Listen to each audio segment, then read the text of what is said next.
And welcome everyone to the fifth episode of the Moon Knight Spoilercast. I am, as always, Mitch. You can follow me on Twitter at 692tweets, and of course, I'm joined by Sean. Yeah, you can join me at Barber the Martian _12 on Instagram. Yeah. So yeah, Asylum. Very interesting episode. Because this is the episode where I'm going to start right now, where it's really clocked that a lot of the previous episodes do something for the next one. Yeah. Like the episode 4 told you straight away that the asylum's on a boat. Yep. Because the hallway tilted, and I'm like, you pieces of shit. Like, god damn, I didn't notice that. Like, I caught the wire. Like, it's something. It's such an offhanded thing. Oh, the hallway tilts. Oh, it's in his head. Oh no, he's a crazy quote crazy person. Not saying that he's insane because, but it's like, oh, of course, no, you forgot it tilted, and it's like, it's a damn boat. Of course, it's gonna tilt.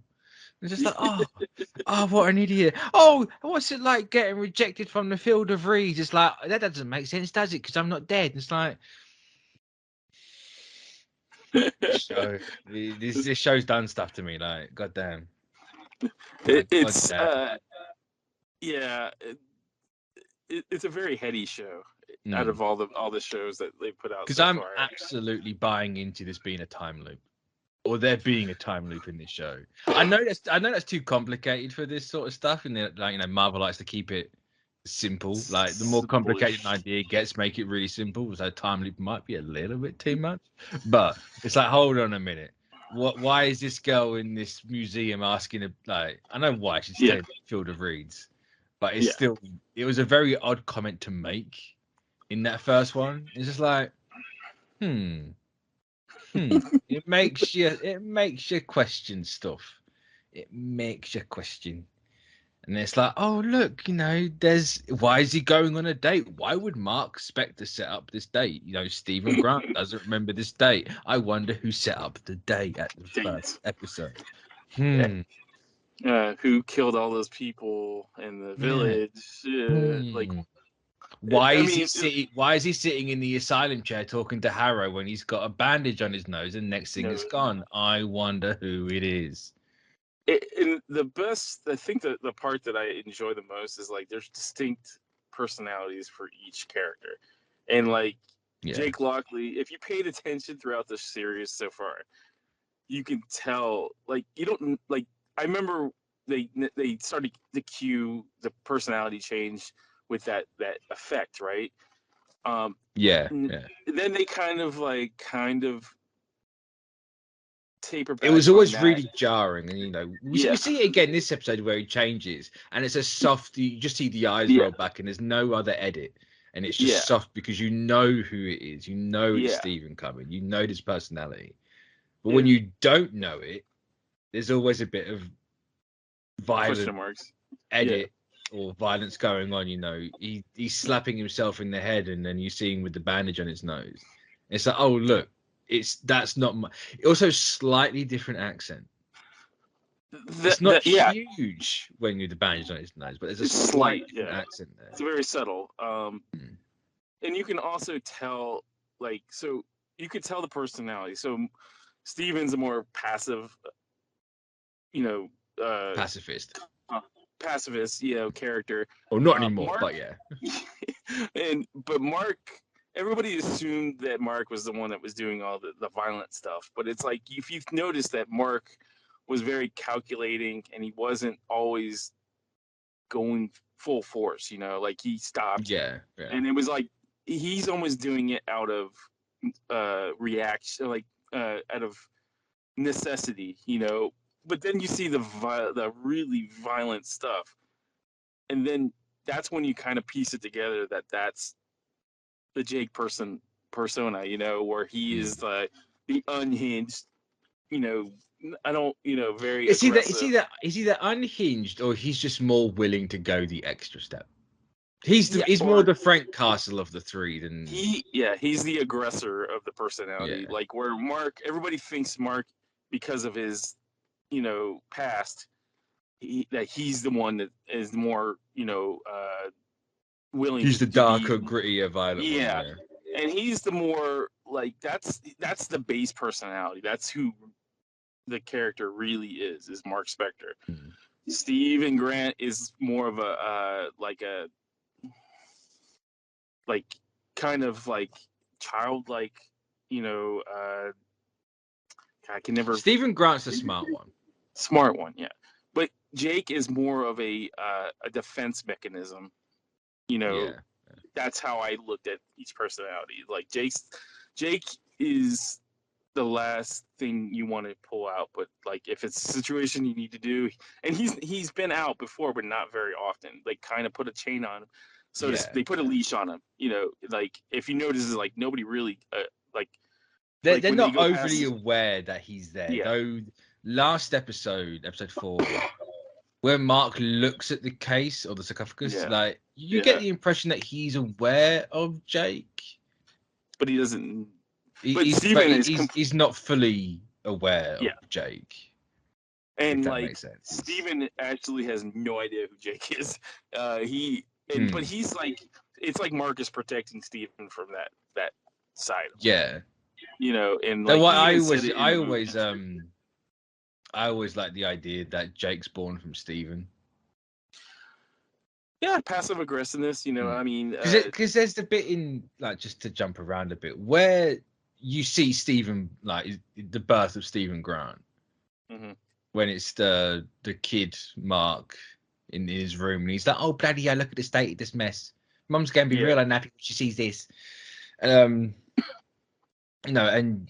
Steven's born right there. The mother instantly comes in. Now you can say that it's just Steven repressing a memory. Like, that's perfectly fine. That's what people do when you get the shit kicked out of you by your parent. Or the reason he doesn't remember that is because Jake takes over. Yeah. You can look at it from multiple angles there, and that's why Mark wouldn't know. That's why Steven wouldn't know, because they're not aware of it. Yeah. And to go, I want to bring it to Khonshu. Khonshu is, I feel, is the puppeteer of this whole thing. He wants Jake. He doesn't want anybody else. That's how I got it. Really? I feel like he is more, because Jake persona is more willing to follow. Jake's point line with Khonshu's, yeah. And Mark is the one, he's questioning everything he does, but he's willing to do it. But he's always questioning Khonshu, like, why, I want to be out. Whereas Jake is probably like, yeah, just point me in a direction and I'll do it, type of, guy. But I got the impression that Khonshu orchestrated the death of his brother. See, I was gonna. I'll save him to bring that up, actually. Oh, sorry. We're going through everything. It's been 8 minutes, so this might be a short one. I'm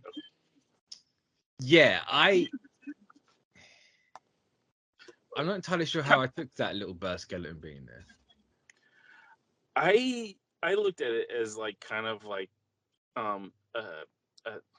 is it? The omen. It's weird, right? Khonshu was always around, right?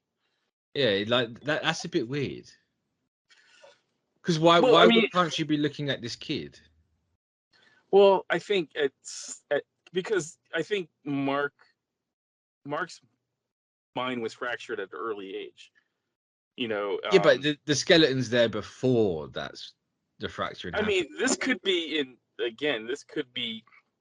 something that Steven and Mark are just seeing as I think that's what makes more sense to me, right? They're looking at a memory, and it's just subconsciously Khonshu's there. Yeah, he's always around. Whether he I feel like that Khonshu wants the Jake persona to take over, to be more of a he's a even in the comics, Khonshu's a very they've changed it quite a bit. Oh yeah. Oh, definitely. But definitely. I think in the a couple years ago, Khonshu. Khonshu was the villain in one of them. Yeah, he was the manipulator. He was very puppeteer. He knew that Mark was the perfect avatar because of his fractured mind. You know, like he was easy to kind of control. Yeah.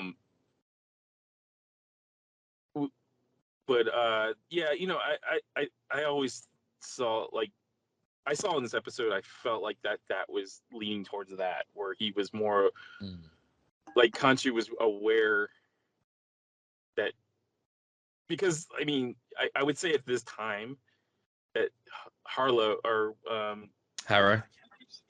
was his avatar. You know, when Steven was a kid. Yeah. So, you know, I feel like he was getting the idea that Harrow was not going to be a good little soldier, you know, and kind of wanted to find the next, you know, body or, you know, meat puppet, you know. But yeah, I got the impression that he kind of, I want to say orchestrated, but he manipulated Mark's brother passing. That's how I got it. I just find that very weird, if that's the case. Like, yeah, I mean, it's odd, right? Like, think, out of all people, you could have literally done anyone. Like, why this random little Jewish boy? And you know what I find really interesting is the dynamic is, like, Mark's Jewish, Khonshu is Egyptian. Yeah, you have the Egyptian enslaving the dynamic Jews. Here is kind of interesting. Yeah, because it's like, oh, okay, this, you know, because I mean, if you look at it, I think Mark is kind of a slave to Khonshu. You know, Khonshu, yeah. So it's I don't know if the mother thing was in the comics. No, in the comics it was his dad. His dad. Okay. For whoever thought this was a great idea, he was like a Nazi rabbi. Oh, yeah. So yeah, it's a bit like, thank God. It's a nice thing that was changed. Kind of a contradiction, but okay. Yeah, it was a bit. Yeah. Well, I can safely say that that's not the case. So no. There is no Nazi rabbis in this show. No. They won't. No, I don't personally have a problem with it. I don't think anyone really has necessarily a problem with it. I think it's just more of a sort of a thing. It's not like it's a case of like, yes, it's nice that he's 100% Jewish in the show. That you can't take away from that character, and you know. There was a nice bit of tradition, like Jewish tradition there with the Shiva, and you know it's not the funeral. It's like the 10 days after the funeral, like the family can't go home and they're getting all this. And no, there's a lot of nice little details in there. It's one of those just like it could have been portrayed like the one bit you see of the Jewish heritage is not a nice thing, if that makes sense. Yeah, it's not the. Yeah, it's like it would have been nice to actually have had. That's the only thing I've seen from like people I know. It's like it would have been. I mean, it's not necessarily a complaint. It's more of a like I don't know how to. Oh, thanks. It's like, it could have been. There could have been at least a nice moment with the Jewish face. I would say. I would say that would be a little out of character if that was the case. I think this character is a very tragic character to begin with. Yeah. I think you know, and it's just unfortunate that that's how they show that faith in the show. It's like, I'm not saying with faith. It's the situation of the character. Yeah. Like, you know, he just happens to be Jewish, and unfortunately, you have this. You're seeing a bad moment. But they had some really nice moments with. They had some nice moments with the father. But he was kind of, in a way, kind of spineless too. In a way. Oh yeah. It's just like, come on, man. Like, I mean, if sort your missus out, like Jesus.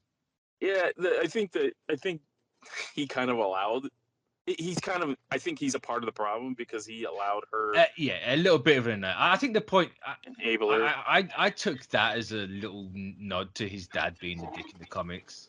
Yeah, it's like, you know, he's at the same time he's in a very tough spot, right? It's like you can't. He's just lost a son. He doesn't really want to split the family up even more. He's just trying to hold it together. He's doing the bare minimum, right? He's just keeping everyone together, not actually helping the situation. He needs to actually physically do something, not keep holding. I'm not saying like get rid of her, throw her away, but like, get her help because she needs. Get her help, and I think that might have been, again, that. I mean, I don't have any like experience with that, but I do know people that have had that type of experience in their life, and they tend to resent both parents because of that. Like the father or the mother, not. It almost looks like an enabler, in a way, because it's like he's kind of ignoring the problem, and he's saying to himself, "I'm doing my best to keep it together," but it's like, are you really? Are you really doing like your best? You're protecting the mother while allowing her to do what she wants. The kids just getting crap year. Like having like your mum walk up to you on your birthday and be like, "I knew you were gonna do it." It's just like, oh, jeez. Yeah. People thought Billy Batts's mum in Shazam was a see you next Tuesday. For the senses, like, God damn. I mean, if anything, she's more. I would, in this situation, personally, I think the father is more responsible for almost all of this, because she's a victim of grief, and he's watching it happen and not doing anything about it. I think that's more of a more he's to blame than she is, because she's just like, I mean, look, I'm not condoning what she did to Mark, but it's a grief thing. There was help she desperately needed, and she was never. She wasn't like physically crying out for help, but she is obviously not, doing. She's not. Her mind is not getting past that point of the son's death, and the father's just watching it happen, and to me, it's almost like he's participating in the situation, because it's like, he could say, hey, we need to get, you can do interventions to get these people to help, and like, but he just chose to sit back and tell himself that he's doing his best, but he's not really doing his best. And like, unfortunately, Mark paid for that complacency. But, that's what I loved about the show so far, is like, it really digs deep into that because like, I mean, I don't think we've seen this in a Marvel show. I think WandaVision kind of touched on it and did what it could with the story, but like, I think this is a different interpretation of grief, how grief is taken. I'll say this episode was dealing. Like, there's a very obvious comparison here, right? And it goes past the very surface level comparison of like WandaVision and this happens. Like, there's both a conversation of mental illness going on.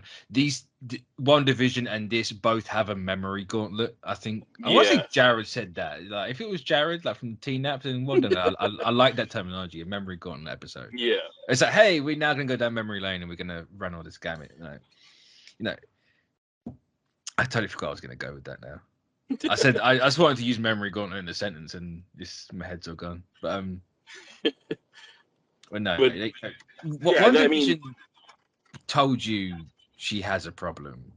Yeah. This to me felt like it was trying to resolve the problem. And like WandaVision should have done. I think WandaVision needed to be longer. So I think it obviously, you're setting up Doctor Strange. Like, you can't really resolve her trauma in that series. You have to wait until after this. So I kind of get that angle, but I think I like the way they both did it. Yeah, but I think this one. I think being a limited series, it kind of needed to do what it did. Yeah, it's like, we need to actually have a conversation about how it all started and how we go forward moving on. I think with the WandaVision stuff, it's like they knew she was going to be in Multiverse of Madness, so that because they let the plot hanging a little bit, but that was intentional because it's going to be resolved in that movie. Moon Knight doesn't have that option. So like I feel like it's like we have a one and done. We have to do something. No. Yeah. I mean, it could be a one and done. Could be coming back. I don't know, but I mean, here or there. I know people like to think it. Limited series don't just mean a one season. Yeah. Yes, I mean, look, most limited series have a one season, but not all limited series are one season. If you remember correctly, Loki started out as a limited series too. So, yeah. They even went to put it forward for awards under limited series, and guess what? They changed their mind. Yeah, it don't mean that's not an excuse. Don't stop telling me that, people. Please, I beg. But I think this episode definitely reminded me of that episode of the Memory Lane, or Memory Gauntlet episode. But it almost feels different. It feels really different because like the WandaVision was very like, this is your life moments, like this is there was a this is your life moment, and then this one's I need to find out who you actually are. And there's a nice little moment as well. I really appreciated it where Mark sees them turning back the sky, and he's like, wow. He's like, I like that because he wasn't doing it at the time. There was nothing for him to reflect off, so he couldn't be seen or even see what's going on. He was just trapped in like their mind purgatory or whatever. So I really appreciate that little detail. It's just like he wasn't there. I think the show and like the situation presents like very interesting reactions of different characters, and like Oscar Isaac kills it. Like the guy's like I mean, they got him for a reason. He's a great actor. Yeah. Like this episode might honestly be my favorite Oscar Isaac moment. Yeah.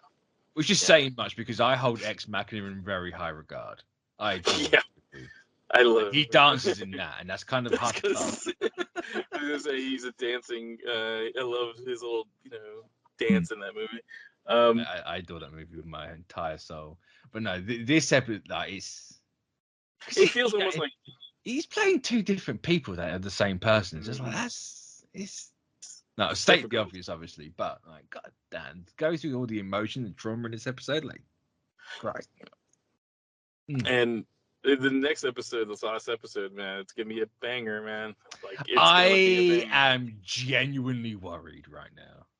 Don't be. It's a banger. I know why people are worried because, like, up until this point, all the Marvel shows have kind of suffered at the end. At this point, it seemed it's self-inflicted because there's a lot to do. I'm gonna keep badgering it until the damn lessons learned. These things need to be an hour long. Use the runtime. If you're going for 6 hours, don't do 40 minutes. Well, I think the runtime for this last episode is going to be the longest. I heard it's the shortest. Really? Yeah. So I want to say, I don't know. I can't remember who it was or where it's come from, but it's the only thing I've heard about the runtime, and I'm not overly believing it, but I'm not going to be surprised. I've heard it's like 37 minutes. That's weird. Which is yikes. Like, obviously not saying it is, not necessarily even believing it, but that's the one thing I've seen about it being mentioned. That's probably what everybody's worried about then. Yeah. And with the other shows, it's like the finale is not necessarily the longest one. The fifth episode, the penultimate's usually or can be very long as well. It's like, kind of. How long was the Falcon and Winter Soldier one? I think it was like an hour and a half, right? No, they've never gone that long. Really? I thought there was one. They've never gone over an hour. I tell you what, I will open Disney Plus. I will see if I can open Disney Plus right now, and I will absolutely. That's if the stuff loads. Like, I don't like doing this normally, but I will open Disney Plus. What about IMDb? Don't they have the runtimes? I don't know. But yeah, well, Disney Plus ain't loading that in a minute. It's not important. It is important for me now. You wanted to prove. I need to know is my thing. I hate saying like, oh, I don't know, and then people in the comments being like, and it's like, yeah, but I already know that. Like, whereas if I say it in the show, in the recording, then I can go, well, I said it in the thing. Like, you didn't need to comment there. Thanks for commenting and getting engagement, but still. I don't think it's going to say. This is going to be dead air for a couple minutes, guys. It's not going to be dead. I'm just going to talk about fluff. Yeah. Oh, wow. This is really not loading properly from my screen. So what was your favorite part of the episode? Oh, hold on. Last episode of Falcon and Winter Soldier was 61 minutes. Oh my god, it went over an hour. God damn. Yeah. So, I don't know. I think I have faith in, like... I am very much between two minds here. With what the show's done so far, I have faith they can do it. History dictates in my head there's a very high chance this might not go the way I want it to, and I'm trying like the scales of justice. I'm trying to balance myself between the head and the heart of how it's just like what way is it gonna go. But speaking of those scales, now I asked this question last week of where does Harrow get the power from? Yeah. If Amit's imprisoned, where is Harrow getting the power from? And someone in the comments said the cane. That's all well and good. But if that cane's the power from Amit, how is the cane powered when Amit's trapped in the statue? It doesn't make sense. Now, what if a part of the her or whatever is imbued into the cane? Like, see, I was gonna say, what if it's not Amit? What if it's not Amit? Yeah, that's a possibility. Could very well be Anubis. Because Anubis also thrown out like Khonshu was. Yep. So gods are always lying. So, alien gods have always lied. So because why? Like, I get why Amit can open the underworld door, but we've never seen any outside the crocodile cane and the statues in the asylum. You know, what has Harrow seen after Moon Knight? Anubis jacket. Yeah. And you know, we all know Marvel loves a twist for a villain in these shows. There's always got to be some reveal at the end. What if it's Anubis? That'd be interesting, huh? Twist ending. Not that I'm married to that theory. It's like, is that just a fun little like? Hang on a minute. I don't want to confirm or deny it is. No. But I found it very interesting. It would be interesting. I found it very interesting that the scales balanced before Stephen hit the sand. Yeah. Unfortunately, very, very poor timing on that scales part. Very poor timing. It's like it's a womp womp moment because and it's one of those. It's one of those moments where watching it the first time is like, this is where Jake comes in. This has to be where Jake comes in. and but Jake has to be in the last one, right? They're both dead. Yes. One's in the sands, one's in the field of reeds. There has to be the third personality come out at this point. Yes. I refuse to believe. Confirmed. I even refuse to believe that. Yes, because you've lied. Yeah. I mean, it makes sense, right? Like, it's like, if they're both in their what is the episode going to be about if that's not the case? You know? Because it looks like the fun, like the shot of the pyramid with the beam in the trailers. It's like this is clearly in the afterlife, like in betweeny bit. Yeah. Did you get the name check of Black Panther's? Yes, the ancestral plane. Yeah, I cottoned on that straight away. And I like that because it answers a lot of people's questions of how can X, Y, and Z exist if A, B, and C also exist. And it's like there's multiple faiths and multiple ideas in the real world, and you don't question it. So shut up and just watch the damn show. Like, no, the people going like, oh, how can Eternals exist with the Greek gods? It's like because they can. I mean, like it's comic books. It's like shut up. It's comic books. Come on, like you can explain anything with writing. You don't even need to explain it. It's just like they just exist. I mean, I'm sure we'll touch that on Thor and Love and Thunder. So like, I'd be surprised if they do. I wouldn't give a shit if they don't. Yeah. If it happens, cool, great, fantastic. And I'm excited for Jake to actually show up. I mean, he's. I feel like Jake's the costume too, because this is great timing. In the last episode, Jake shows up. You know, like this is almost like the replacement for the costume for every other series. You know. Yeah, I just also really hope as well that it's a different costume. I'm so hoping on that. Just like please make it a third. It has to be a third one. I mean, come on. It would make sense. Steven had his own costume. Mark had his own costume. Yeah. Jake needs a costume too. My only thing is this is an idea I am definitely married to. Is the recent one, the black and the white one. Yeah. But I can see it going a more like, hey, remember Shadow Knight? Remember Mark's brother coming back and being a villain? Well, this is Jake's costume. It's like, please don't do that. It's too close to Mark's. Please no. I need Jake to be the more like tactical, I suppose, look of the three. Yeah. With a bit of body protection and all this, but you got to sell toys. So. It's true. Also, I just really like the idea of the three Hot Toys being that different from each other. I have an idea of how that's going to be displayed. Yeah.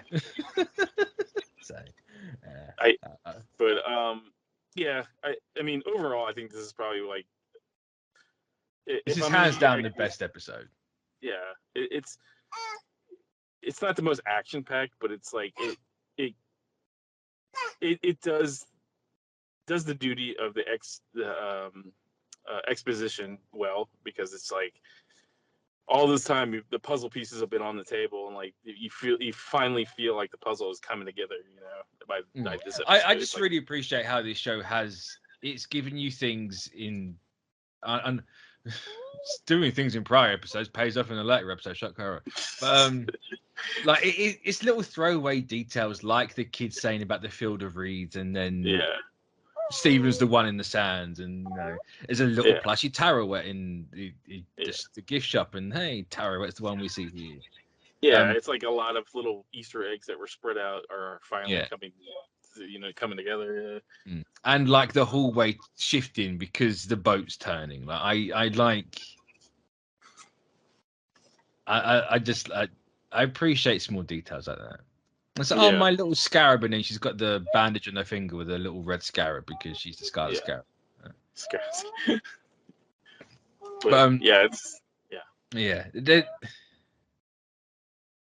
There's just so much to do next episode, and I am because they got if you're having Jake in there, if Jake's going to be showing up, you then got to have Jake get out of the underworld. Get Khonshu out. You then gotta have Mark and Steven get out from the afterlife as well. You then gotta resolve Harrow's plot. You then gotta resolve Layla's plot. You gotta stop. Maybe we can't undo Harrow stuff, I suppose. I don't know. There's just a lot to do in this last episode, and it's like you could just had one more, like just one more. Like these have been like what 40, 50 minutes long. These 10 minutes per episode. You could have had. You've literally got 6 load of 10 minutes left. You could have made another episode. Take the credits. It was just right there. Oh, it's so close. Just to give every warning, watch. There's a stinger at the end of that. Yeah, and that's another thing. You have a I assume it's Werewolf by Night or Blade related. It's got to be. Could be, yeah. There's no. I refuse to believe otherwise. It's Cookie Monster. I'll let it out. I mean, I'd let it slide. He's responsible for the multiverse of madness too. So I don't know how Disney would slide having Elsa Bloodstone slice that Cookie Monster, but that's definitely. I mean, he's a monster. Right? Yeah. Monster of cookies. Doesn't WB own Sesame Street? No, I think Disney owns them. Is it? I think so. Yeah. I might be wrong. See, I don't even know what channel or network, whatever it is, Sesame Street was on. So. I can check real fast. The Google machine. I thought, and I'm sure, who owns Sesame Street? SW. Yeah, it's an HBO thing, so it can't be Cookie Monster. Sorry. Sorry. I've been lying to you the whole entire time. It's a surprise. I suppose you could just swap in a Monsters Inc. thing, have Sully. Blue and fluffy. I think that's funnier. He's doing John the toe thing and then just a slice. Like, okay, Sully's dead. Sully's dead, kids, yay! Murdering a child. And then was horrible. This trigger twist. Yeah, for the worst. Yeah, a lot to do. A lot to do, and I'm genuinely kind of. It's not like I'm sitting here bricking it that it's going to be bad and they're going to flop it, because I have faith that with how this show's gone, it's going to be good. Yeah, I mean, it's just it's nerve-wracking for. It's just like is it? At the least, I'm expecting messy. I know we talked about messy before, and it's like it's a very vague thing. Messy. I'm expecting a bit of mess, but. As long as it's, not bad. Yeah. I'm also expecting a cliffhanger. I don't know why. I know it's a limited series and they're doing everything to keep it as a one and done, but I'm so expecting a cliffhanger. I mean, this isn't the last time you're going to see the characters, so I wouldn't be surprised. Something. Because I was convinced after Jake not being in this one. I know for the last 5 weeks I've been like, Jake, I need Jake, but... It's part of the character. Yeah, I mean, I was expecting Jake to be the cliffhanger at one point. I was like, yeah, they're gonna leave him off as the setup for the second season. Like, that's how it's gonna go. Well, Jake's gonna come back. Oh yeah. I think it's more interesting that way, anyway. So, like, it's kind of like everybody knows like the comic book character. It's just a matter of like, oh, when is he going to show up? Or has he? I mean, I think they've done a good job of sprinkling Jake throughout the series. That it's so subtle that you don't even realize it until you kind of like. Thinking about it, it's kind of funny that people have been going, oh, this show's so different. There's been none of this that the other shows have had. And it's like this show has had it, because they just replaced the. Who's the villain with when's Jake gonna show up? When is the Jake gonna show up? It's like it's literally the same dynamic of the show. It's just where the hell is Jake? It's just a different interpretation of that trope, Which, in fairness, it works in the show's favor. It's trope. I mean, you can't get away from tropes. No, and you had the first 2 episodes were like, oh, who's Mark? Like, what's is Stephen the original? Is Stephen not? Like, what's going on with this? And now it's like, well, where's Jake? Like, it's kept a mystery going for the entire thing, and little trails. Isn't he the new Mephisto, sort of? Kind of, yeah. I suppose. But it's actually real. It's a real thing. I'd be interested as well to see how Oscar Isaac's going to differentiate Jake. Well, I mean, I think you get a taste of how he's going to do that. You do a little bit, but it's very close to Mark. I don't know. I think I disagree with that. I think it might be my ears not really picking up on the differences between like a Chicago accent and whatever the hell Jake was doing. No, I mean, I think just the way he interprets, like in that scene. I'm sorry. If he's awake. But like the scene where he's talking to Harrow in the office, I mean, that's pretty. I mean, he seems a little I don't know what the word is. Because Mark is more calculating and he talks to you. That scene does not seem like he's talking to anybody. He's more like yelling. He's got like that aggressive, tone, with Arrow throughout that whole scene. And like, sometimes you don't see, like, okay, I'll give you, like, Jake Lockley's character really hasn't been seen up I feel, up till this point. Yeah. Like, you get a taste of him in that scene, but like, it's not like he hasn't been there the whole time, it's just, oh no. I think you're gonna get more of it, and it's gonna be interesting to see. I see how that works, how that plays off, because I think he does. I think that there is a differentiate between Mark and Jake's personality. Jake is like really, that scene with him and Harrow was like, he was like kind of like. I mean, he was ready to shank a bitch, though. Yeah, he was unhinged a little. Like, I'm trying to use the word. But trying to find the words that are properly used without like being derogative. But like, it was. Yeah. He almost reminded me of the Taxi Driver and like De Niro and Taxi Driver in a way. Yeah. I think my thing more was the accent and the mannerisms. Like you can, with how Mark was behaving, literally the shot before with the transition, like you can kind of see Mark going to a place like that when he's pushed into a corner. Yeah. Right. But it's kind of hard to get an idea with just a short scene. I think once you get into that. Yeah, but it's the show clearly went out of its way to go, right, how do we make Steven different from Mark? And it's like, right, was Steven, the comics are, Steven's the billionaire. It's not really a look at factor, and you can tell, or like you can see and hear a factor, and it's different. Whereas, so they're going, they've given Steven this British accent, albeit that's a quotation British accent, because it's something. I appreciate that. I was very offensively. I was banging on the money that it's his idea of a British accent, and that's why he sounds like he is. So I'm taking. It's just like, that's how he interprets it. Just like how he interprets the suit, it's like, he has. I mean, up to this point, he had no idea what the Moon Knight costume looked like until he, and then he's telling me to go get into the suit. So he gets into the suit that he thinks that that's what he would look like, and that's the Mr. Knight character.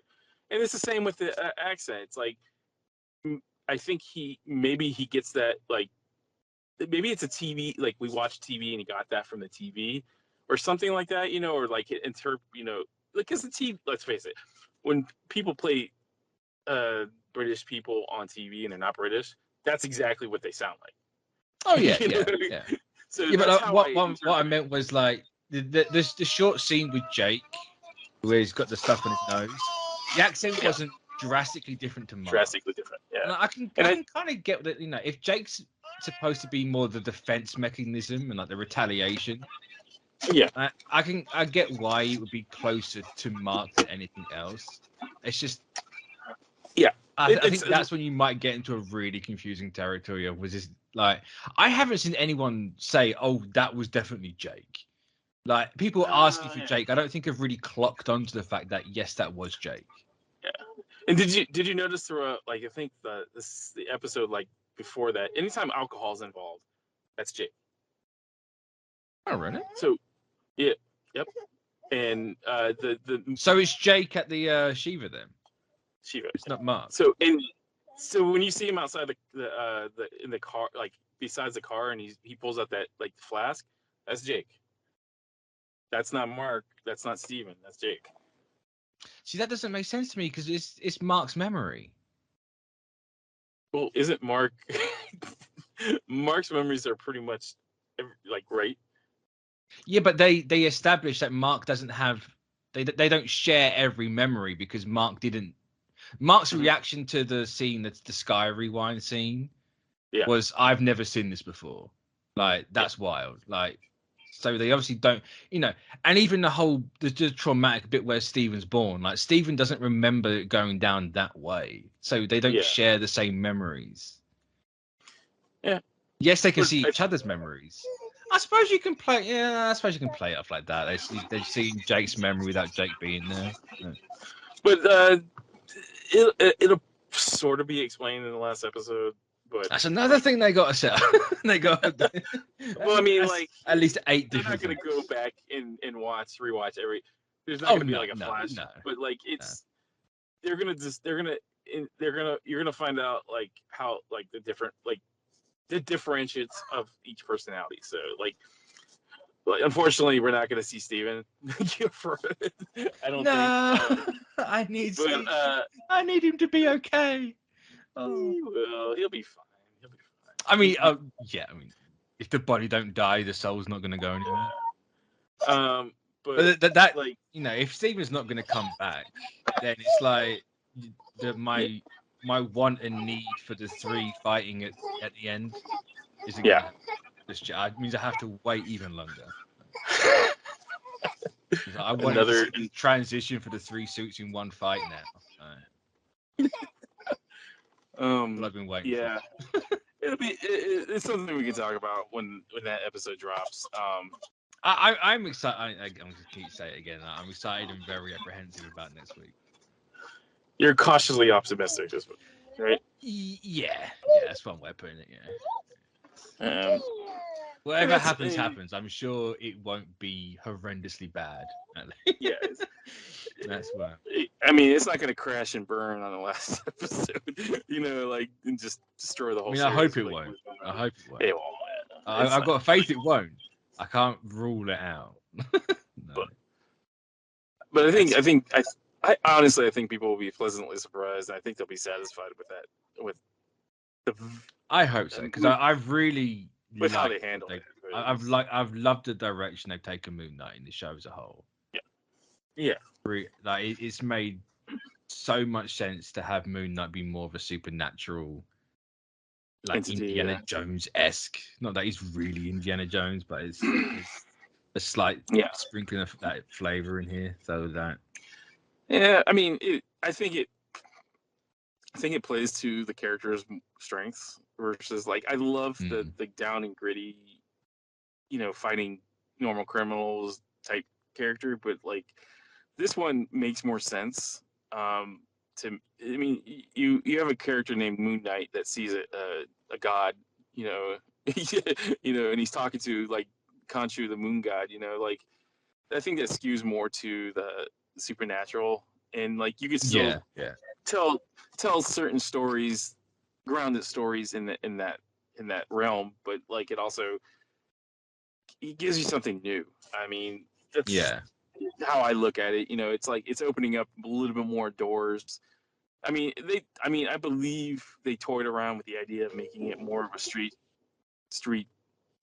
Well, you can have that, right? Because the whole thing of we protect the wanderers of the night. That's a very street level Marvel thing to do, and you can have elements of that be in another season or a movie or whatever. But he doesn't feel out of place being in like a Midnight Suns lineup. Yeah, he's dealing with all this stuff now.